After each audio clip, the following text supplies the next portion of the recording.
عن عبد الله بن عمر رضي الله تعالى عنه قال قال رسول الله صلى الله عليه وسلم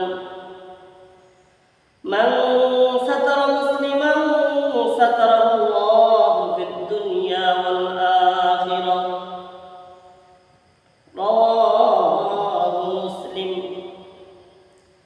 হযরত আব্দুল্লাহ ইবনে উমর রাদিয়াল্লাহু তাআলা আনহু থেকে বর্ণিত, তিনি বলেন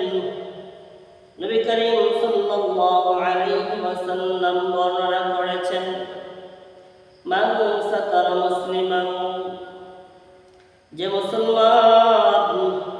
তার অপর মুসলমান ভাইয়ের দোষ ত্রুটি গোপন রাখে,